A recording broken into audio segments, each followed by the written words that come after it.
Hello, hello. Welcome to another episode of This is Mappa. I'm your host, Stel, and I've got, once again, Kyri and Roy. Gentlemen, how are we doing?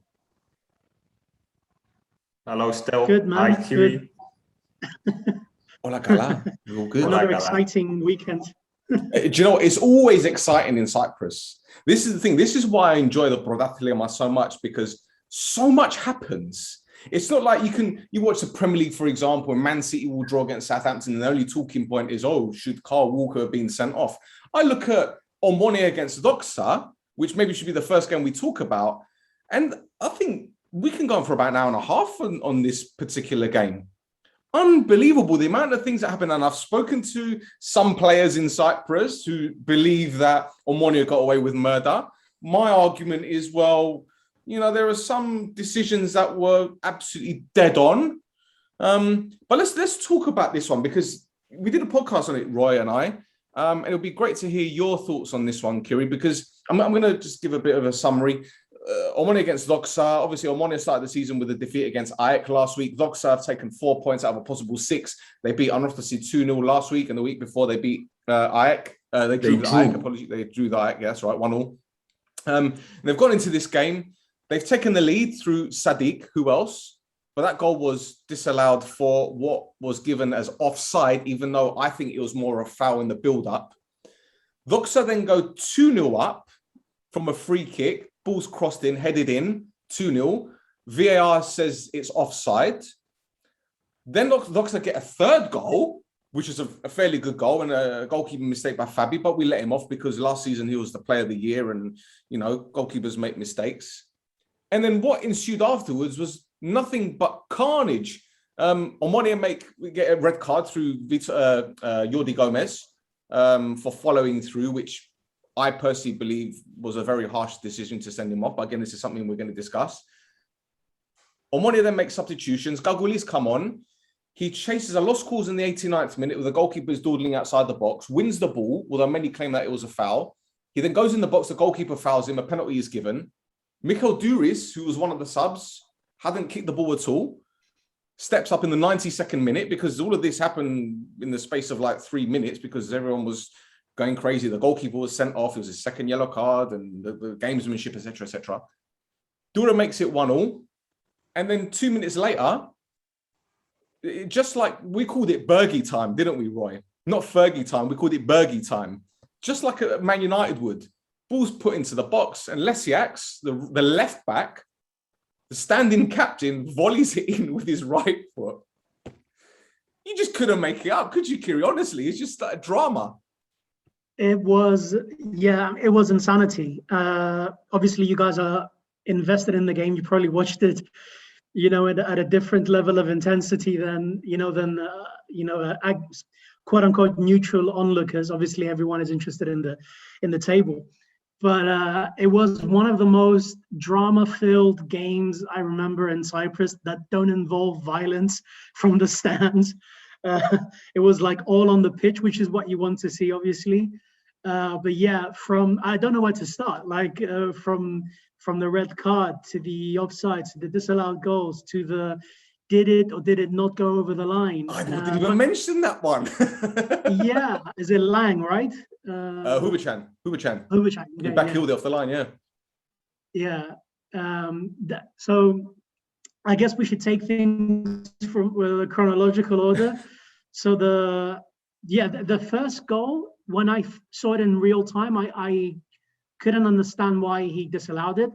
Having watched the VAR, I think it was the correct decision.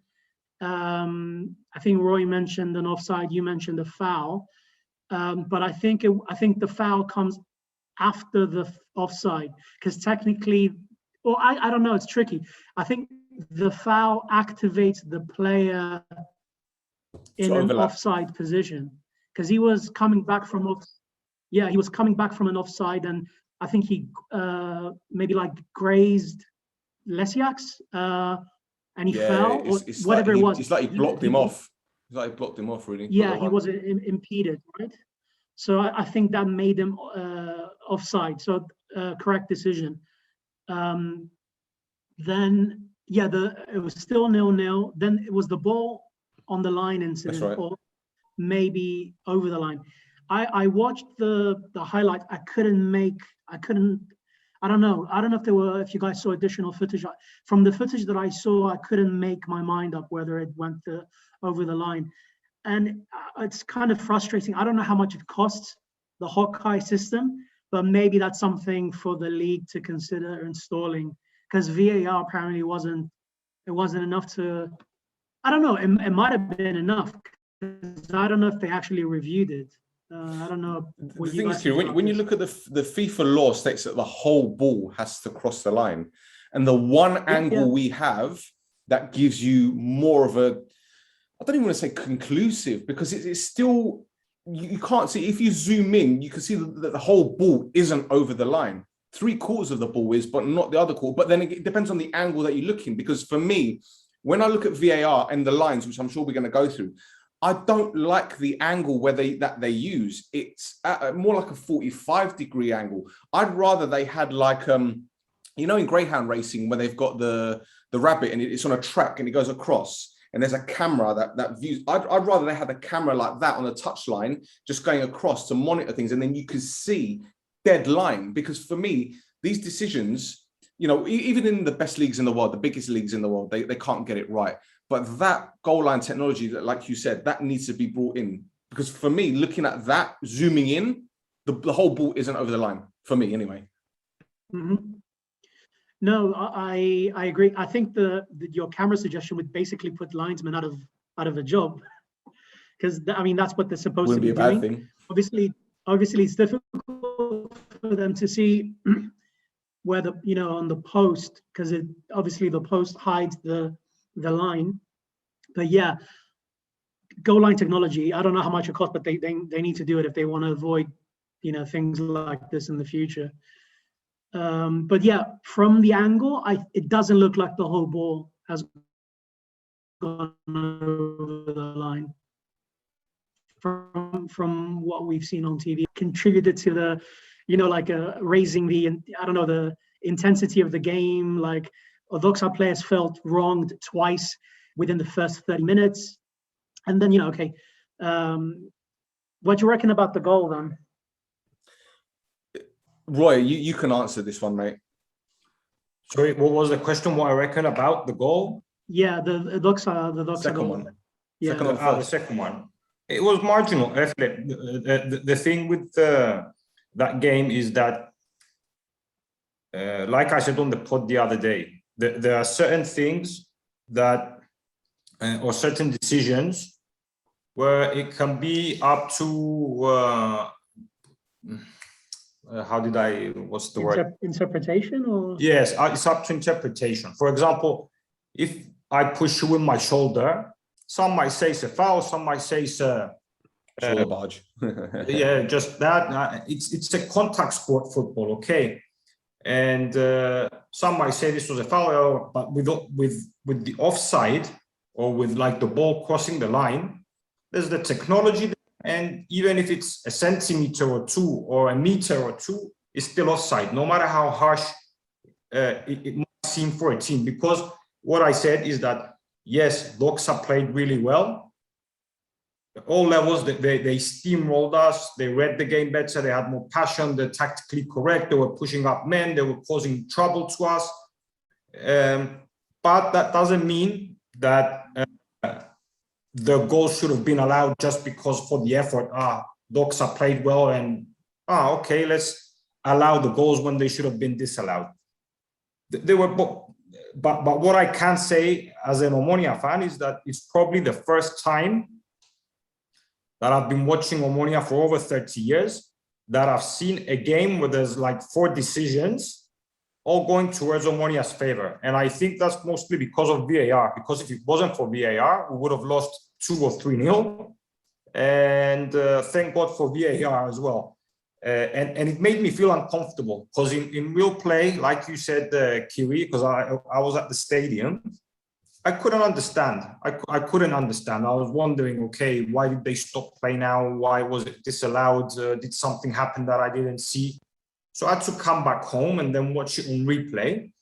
And I thought that the 2 goals that were disallowed, and okay, obviously when Hubertjan stopped it on the line, it was again very difficult because you're talking about, as Pumen, it was 87% of the ball, and depending on the angle you see it and how you see it, they were all difficult and marginal decisions. Okay, the one that people insist on was with Kagulis, when he chased the keeper and he tackled for the ball. A lot of people said to me, it was a blatant foul. It was a blatant foul. But again, I couldn't see it. And that's not me being an Omonia fan.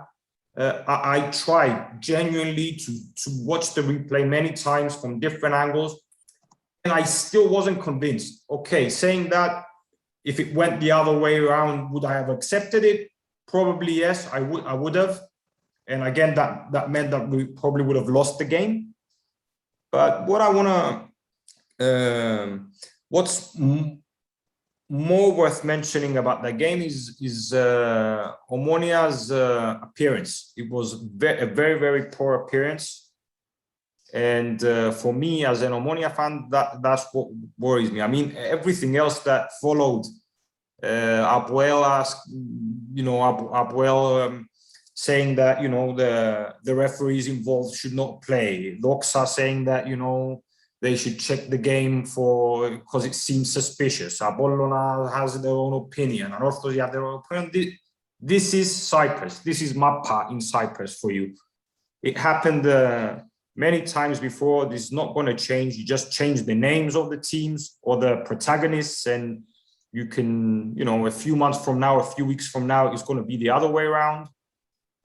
But yeah, you can't compare what happened. You've got the technology, the VAR technology, so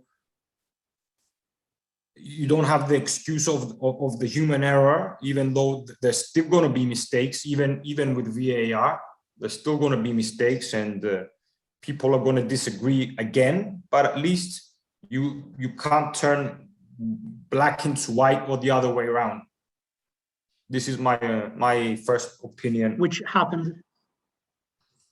So, for some reason, happened before, Yeah, I can talk for ages. Stel said we can talk for an hour and a half. I can talk for ages, and even teams who the team that showed the most sensitivity out of everyone played against Olympiacos last week, and they had a blatant penalty against them. No one said nothing. And they played with Apollon on Saturday, and Okriasvili had a red card, not a second yellow, a red card. There's no problem, and that's not important. But I think it's because Omonia didn't play well, and they turned the game around in the stoppage time. That's what made it. If Omonia was a little bit better and the goals came earlier, no one would have paid so much attention. But it was Omonia lost the first game, and they saw that 5 minutes before the end, Omonia was losing the second game, and I think that's what blew it out of proportion more than anything else. I think, because I think it was just blown out of proportion. That's my opinion. Yeah, I think Doxa's and Omonia's performance is definitely fed into the narrative of the injustice, being done. But I mean, from a genuinely neutral point of view, because it's early in the league, the table is going to change 1,000 times by the time we get to March and May. I think the first VAR call was correct. The offside was offside, so that's that. There's no need to analyze it further. The ball on the line incident, I have to defer to VAR, and they decided that it was not over the line. So again, there's no point of over-analyzing. The red card, I know Stel said it was a bit harsh. I think for me it was a red card, because it was kind of like when they say, when the player says, when the player is considered to be out of control, or possibly endangering the opponent, even if it's not intentional. So I think you give the red card. The foul, the Kakulis incident, obviously the keeper, I don't know what he was thinking to endanger himself, losing possession that late into the game. So I don't feel much sympathy for him being punished like that. Although I am erring on the side of being a foul, like 60-40. I don't think it was blatant, like Roy mentioned that some people said it was a blatant foul. I'm leaning towards it being a foul, but I can see it both, going both ways. Kyri, do you know, on the podcast, I said that the way I knew it wasn't a foul is by the goalkeeper's reaction. Because if it was a foul, he'd be straight away protesting to the referee, or he'd be lying down, holding his ankle, or whatever contact was made. Even if he was cheating, he still would, but he got up straight away because he knew he messed up and he chased Gagulis down. That for me was enough. So I think when they're looking at VAR, when you look at the angle behind Gagul where he's nicked the ball, you don't see any turf come off the ground. You don't see the goalkeeper's leg move a certain way, like it's just been hit. And I think these little what's it called, margins, fine margins, they're coming to fruition in this particular passage of play. So yeah, and to be fair, it was a penalty. No one can dispute that it was a foul on Gagul in the box. No, but we're talking whether Gagul fouled the keeper. Yeah, but this is what I'm saying. This is what I'm saying. The goalkeeper's reaction for me was enough to say that it wasn't a foul on him because he didn't appeal. No one appealed. I think he was turbo powered by embarrassment at that moment. But like I said, I don't think it's blatant. It's a tricky bit of play. I thought he not clipped, but like touched the heel, the goalkeeper's heel. Ankle. The ankle. Yeah. No. But like I said, I thought it was marginal in any case. But yeah, I don't know what he was doing, holding the ball, holding it like that, dribbling with the. Maybe Vozinha is his hero. Anchor. Yeah. Well, maybe I don't know. Maybe he's watching too much Bogadinov. Although he had his best weekend in I don't know how many years. He had a really good performance against San Jose, but that's a different game. I was saying on the podcast the other day that it's poetic how the slander on Duris began after a glaring miss against Doxa last season, and he comes off the bench, his first touch, he puts the ball in the back of the net after 3 or 4 minutes of waiting to take the penalty, and then his contribution for the second goal, holding the ball up for Shehu and putting in the box for Lesiaks. But I want to sidestep a little bit and talk about the reaction to this game, because you can go on forever, because as far as I'm aware out here in the UK, having read a few articles, you guys can correct me if I'm wrong here, but Doxa put in a complaint about the referee. As far as I'm aware, the documents were leaked, or there was a leak which ended up in the press. But at the same time, APOEL requested that they didn't have that referee for their cup game yesterday because it was the same referee that was appointed for this game, so they changed the referee. APOEL have now chimed in because they're upset with the standard referees, and now the Cypriot FA have decided to bring in a fourth official for a game at the weekend, which is Portuguese. He's going to be running the VAR. Maybe you guys want to elaborate on this. Yeah. You forgot that Apollon also asked for one referee, not two. Apologies. So you see how much I'm missing. So you guys can elaborate on this, please. No, honestly, I think for sure I haven't seen everything. It's almost impossible to have caught up with every single comment because every team has piped up to opine on the game, like you said. I mean, some of it is maybe quasi-genuine, but there's like theater involved, applying pressure for down the line, keeping the CFA on their toes. But I mean, it's almost surreal and like comedic what's going on. Obviously, this is not the first time those words apply in. I'd say tragic rather than comedic. Yeah, or a combination thereof. But yeah. Yeah, it's comedy is tragedy plus time. At the moment, it's tragic. It's got to be comedic after a few weeks from now. But like I said, this is who we are. I mean, we're not going to change. No. No, I was going to say. I mean, there's so many little side stories to this. like Ike Ladnagar said, oh, we can't help but feel troubled by what we've seen. Like, politicians have made less impassioned speeches about war crimes that happened like during the past year. And then there were so many little side issues. I think there was like a mini scandal brewing because a referee was business partners with one of those guys who monitors games, like an Eboptis. I don't know how you translate that, but or something like that. And then I heard through the grapevine, I'm not going to mention the ref or the game, but that they attended a random game just to watch it, just to attend the game. And they were told to leave by, I think, someone from the CFA, because what if people see you? They're going to deduce that you have an interest in this game. Just because you can attend it for free doesn't mean you should attend it.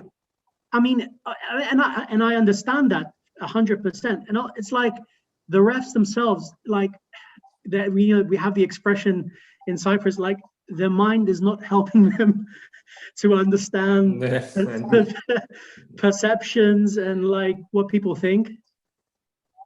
But it even reached to a point where I think they didn't care. If you remember, I think it was 2 years ago when there were is it red envelopes? We call Kinifageli and brown envelopes. What do they call them in English? I don't know. And there were bomb threats, and they bombed the houses of some of the referees. And the same referees involved, 2 weeks later, they were refereeing and they were making same mistakes, and there was another red envelope coming for that. So the level of refereeing in Cyprus is very poor. But that's what I'm saying with the VAR now, that they can't do what they used to, because they always find the excuse that it's a human error. Now it's not limited to human error. And what I was about to say is that Cyprus is a very small island, and everyone knows everything about anyone. I remember when I was studying in England, and I went to the university of a friend of mine, and I played football with the team. So it was the first year versus the second year students, and the referee was a fourth year student. And everyone respected him, and everyone spoke to him like the utmost respect, and they were putting their hands behind the backs, and they were like, oh, why'd you do this? Why'd you do that? And I was like, seriously, if it was Cyprus, we were going to kill him, man. We were like, and in Cyprus, you know, if for example, I decide to become a referee, they know Roy is with Omonoia. They know this guy, you know, his children are in my school. His neighbor is my friend. I know this about him. So everyone's prejudiced against him, and they don't do themselves any favors as well. So this thing with the referees, I'm not saying that referees from other countries are better or they're more talented, but they're not doing themselves any favors. And there's similar to all jobs, there's dirty referees. There's dirty referees, and whoever tries to not follow instructions sometimes, he doesn't get the opportunity for an elixir to rise up through the ranks, you know. So yeah, I don't know.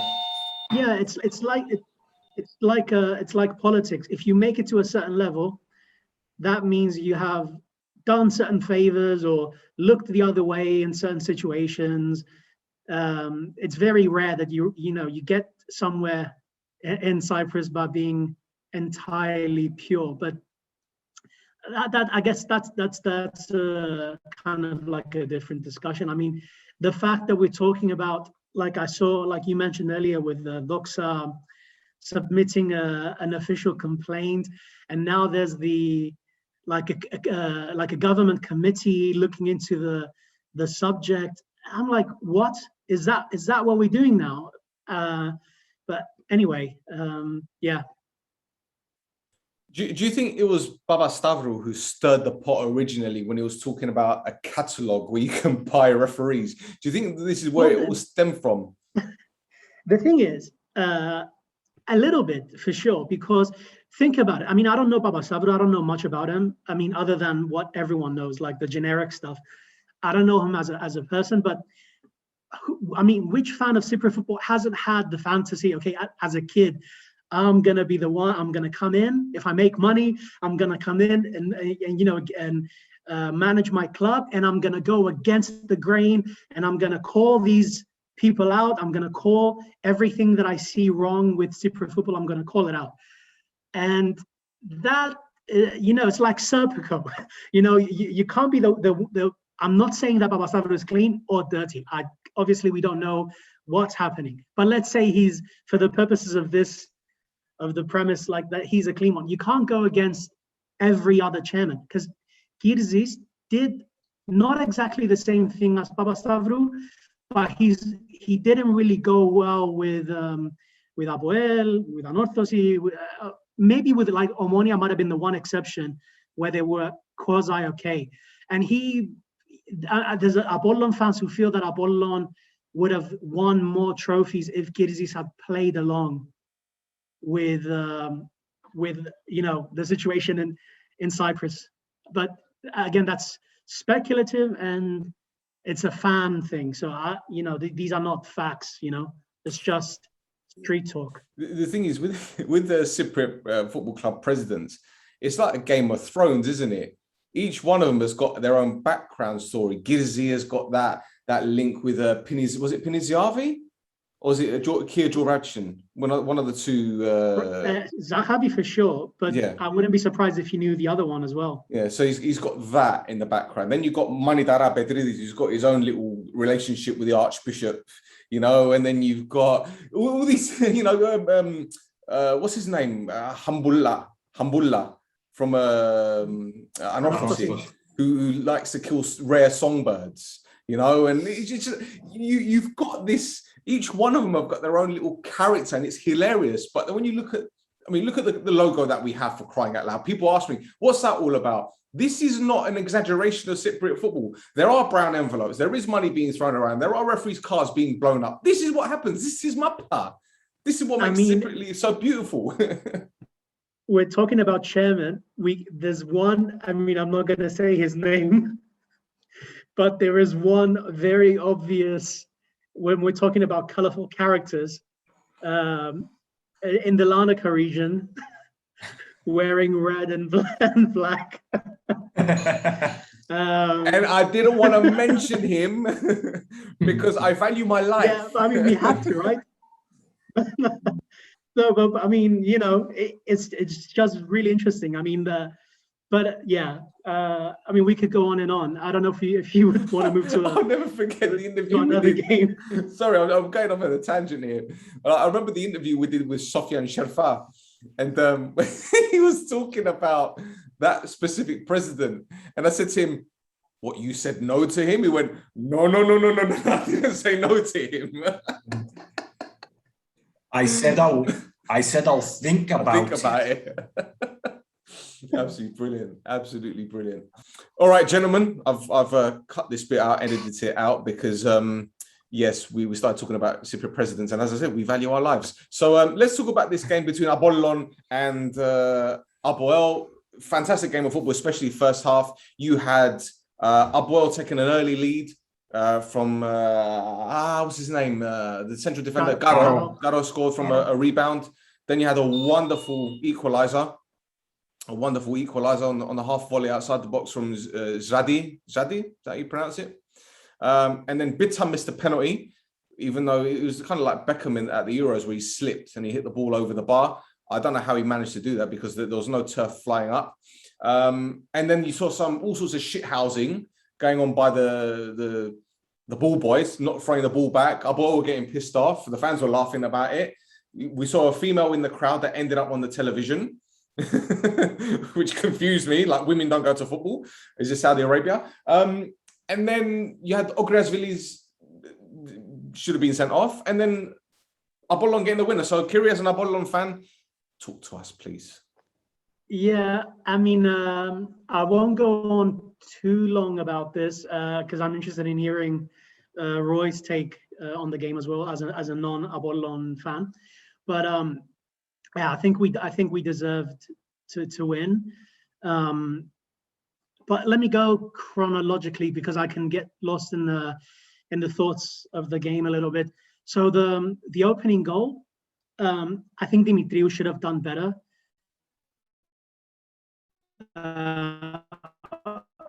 It was a strong, at least, you're going to block it. You're not going to hold it. It was too powerfully struck, but at least block it to the side or parry it to the side. Don't spill it right in front of you. That being said, shout out to Caro for his poacherish anticipation. He sprinted almost immediately when the ball was heading towards the keeper, and he won the aerial duel from the rebound. So yeah, shout out to Caro for the anticipation on that. But then, it was Apollon kind of stepped up, and as a general point, slowly but surely, there's traces of a team, being shown by Apollon. It's taking a while, but every game there's 1 or 2%, improvements in certain bits, especially in terms of making the pressing a bit more coherent, stringing a few passes together, improving the build-up. Obviously, I think Apollon are a bit, there's some time needed to get where the manager probably wants the team to go. But I can see some improvement. So I'm interested in seeing how things progress in the league. But anyway, back to the game itself. If you watch the equalizer, okay, great goal. But before I get to the finish, it's just we keep saying the same thing with APOEL and to a certain extent Anarthoses, the ball watching, when the ball reaches the final third, it's just so passive. I don't understand why that's continuing. Obviously, Avusti is barely there, has barely had time to implement certain things, but it's just so poor. When first of all, the cross is practically unchallenged. The nearest player is 3 meters away, 4 meters away. Again, very narrow defending. And then because the defending was so narrow for APOEL, there's basically 4 players basically occupying the space of 2 Apollon forwards. Bitas is by himself. Obviously, Jari is on the edge of the box completely alone. Granted, if he had taken a touch, probably an APOEL player would have had time to come closer, but the first time finish didn't leave any time. What a finish. He's basically our Digini, the one clear cut above everyone else this season. The sharpness, the quality, and the decision making is obviously head and shoulders above everyone else for the time being. Hopefully he'll drag some players up to his level. But yeah, really, really good finish. And the ball was allowed to bounce in the area as well, which they tell you, obviously I've never played professionally, but I think every coach will tell you, don't let the ball bounce. Yeah. If it comes close to you, clear it. If in doubt, kick it out. It's like 5-year-old instructions.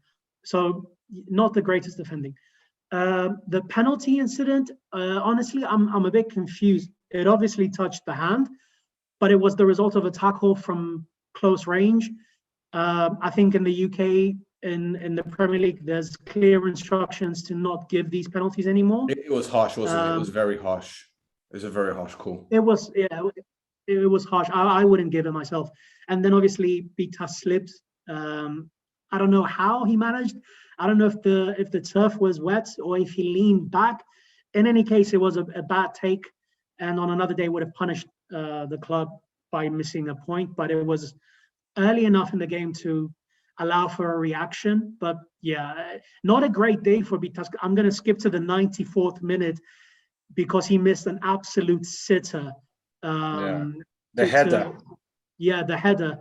He tried to do a quasi diving header, and it was just not very well executed. He had time to bring the ball down, and it's just ridiculous. Yeah, it was not a great day for because obviously he contributed in the press. He's always energetic, but not a great day on the ball for him. Yeah. What else? Yeah, the second goal. I thought Santos really poor, really poor. Just weak. I mean, there's people saying that it was a foul. I don't think it was a foul, but I just thought he went to challenge the carrier and he just bounced off him and just fell on the. Obviously, there was a 50. I guess there was like maybe a 50-50, or I guess you can say a 70-30, because Santos was the one approaching the player in possession.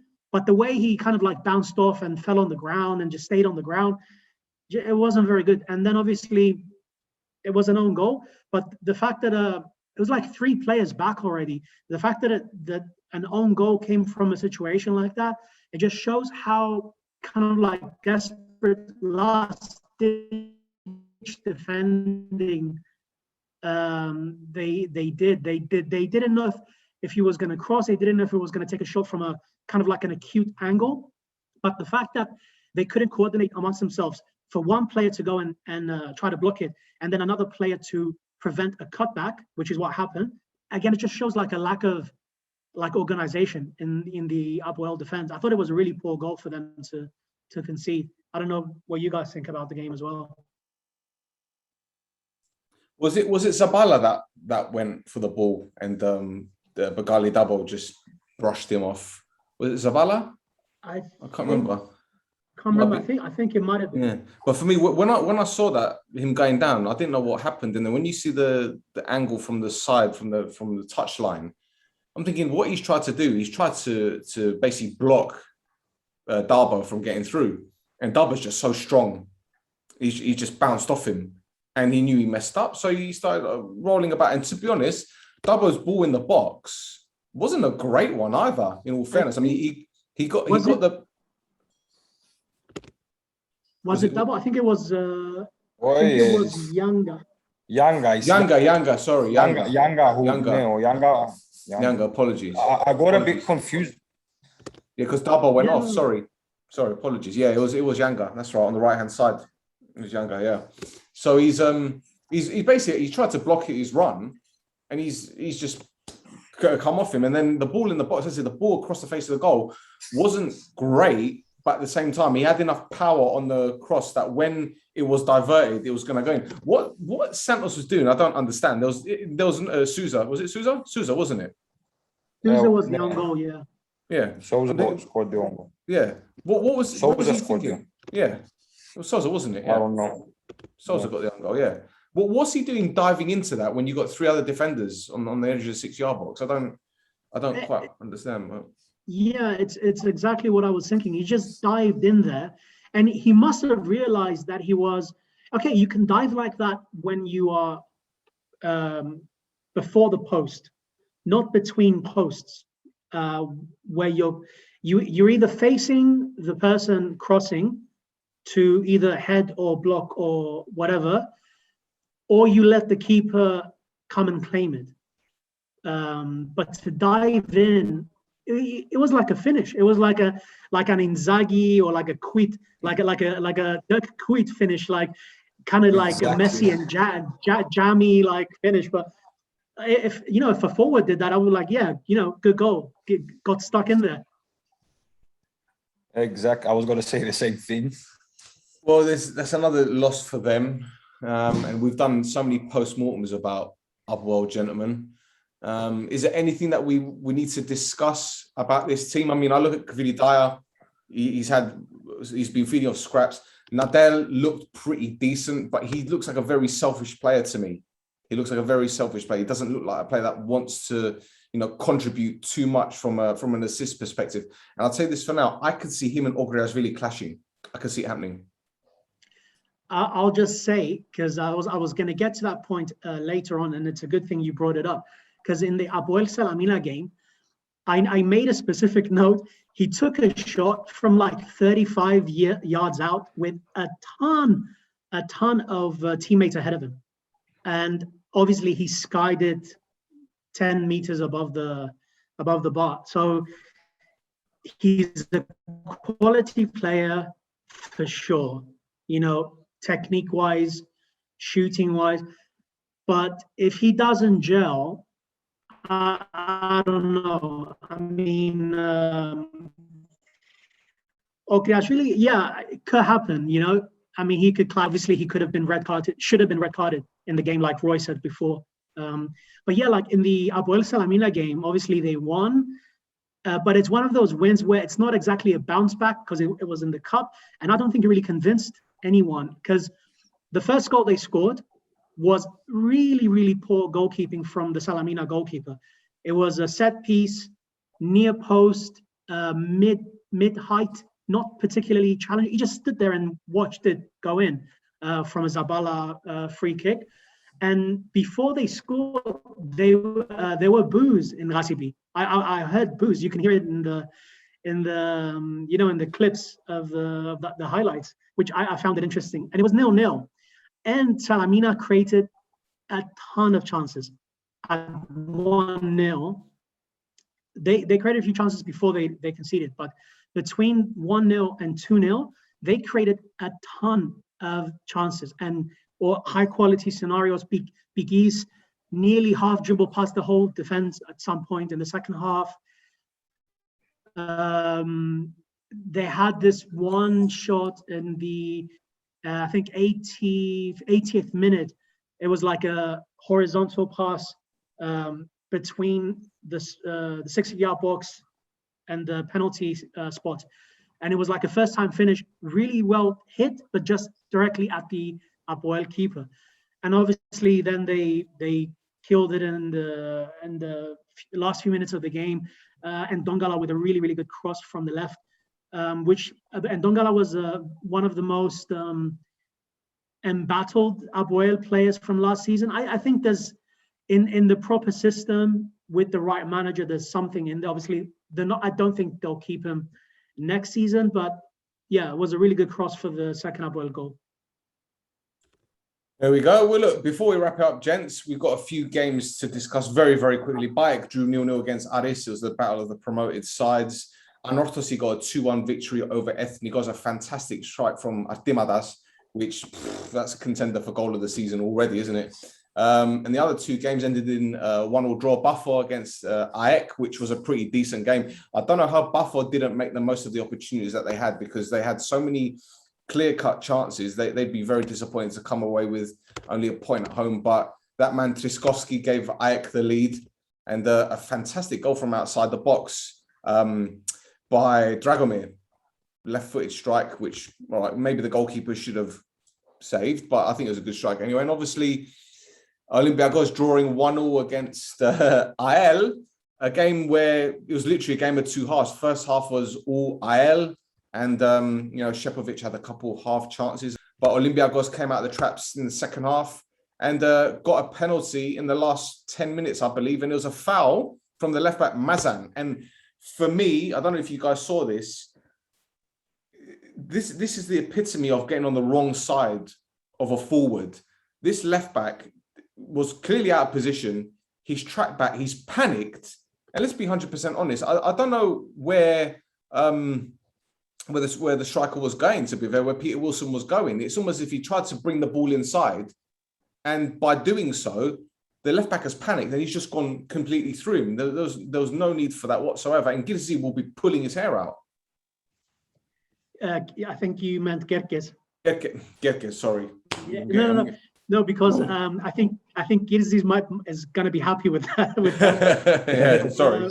Apologies. No, it's okay. The words are close to each other, but no, it was, yeah, like you said, just completely went through him for no reason.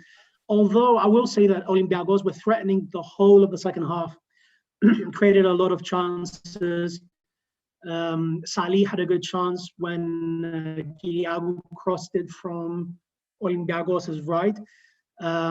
Again, like, he had a ton of space in the penalty box, but he went first time, tried to side foot it, but he skied it. But yeah, I think it was, like you said, a game of two halves, quite balanced. Olympiacos deserved something. I'll obviously created a few chances. Like I think the best one they created before the goal, Chebovic, was a header again, but it was right. But yeah, it was a balanced game, and I think 1-1 was the fairest result. And Roy, Buffalo against Ajax, which team do you think will be the happier out of the two? I think that Buffalo started the season pretty well up until they got spanked at APOEL last week. But Ajax, again, they look very strong. But in terms of getting a point away from home at Buffalo, it's never a bad result, is it? Obviously, it's not a bad result. As you see, that's the main characteristic of the first 3 games, that you can't jump into conclusions. Just when you're thinking, this team's doing well, then the next game, they're having a difficult time. They're not as convincing. You don't see the progress. Maybe, like Kyri said, Apollon is the team that's been steadily progressing every week. If you think of the game, they started with Achna and then with Aris. I think with APOEL, they played quite well, and you could start seeing what they're trying to do with the new manager. But as far as the other teams, you can't really tell that there's any team that played equally well all 3 games, or 2 games for some teams, because some teams just played 2 games. And especially Paphos. So Paphos started with a 4-0 victory against APOEL, then they lost 4-0, and then they drew. Ajax, with Doxa home, Doxa were down to 9 men. They couldn't beat Doxa. Then they played against us, and they seem like a team that's can do really good things this season. And then they play differently. APOEL similarly. Olympiacos lost to Aris at home, and then they beat APOEL. And so it's I don't know. I don't know what to say about the game of Paphos and Ajax, who's going to be happier. I would have wished that Paphos would have been happier so they can get disappointed this Sunday when they play against us. Obviously, I prefer a team to come and play against us if they won a game rather than lose, because, it's always a bit more, you don't know what to expect from a team, because it breeds complacency. When it loses a game, you always seem to be a bit more, one way or another, I'm going to win. But Buffalo are very, very attack-minded this season. It helps that their head coach is absolutely bloody bonkers. Yeah, but if it was on last year's Omonoia, I would have said would have been not an easy win, because there's no such thing as an easy win with Omonoia. But I would feel confident that, we would defend well, we'd be compact, and then hit them on the counter. But I think it's going to be a very difficult game on Sunday again as well. Sorry, I keep on talking about Omonoia. Sorry, guys. No, can I just quickly say that me and Roy reverse jinxed 2 players. Wada won a penalty for Anorthosis, and Borgadinov did a Peter Schmeichel at some point. That's crazy. Well, they can thank us for that, bloody hell. Yeah. Well, one more thing before we wrap things up, gents. Kyri, the Limassol derby this weekend, if I'm not mistaken. APOEL against Apollon. How do you think that one's going to go? Because we've seen a few issues with the fans recently, which, yeah. The first thing any self-respecting property developer in Limassol should say, don't buy property close to any of the 2 clubs' fan houses, because they don't respect cars, nothing. But anyway, I digress. I'll on this one, like a 60-40. I'm favoring them. They've been together the longest. They have more connections on the pitch. They have more understanding on the pitch. Kerkez is gonna ramp them up for sure.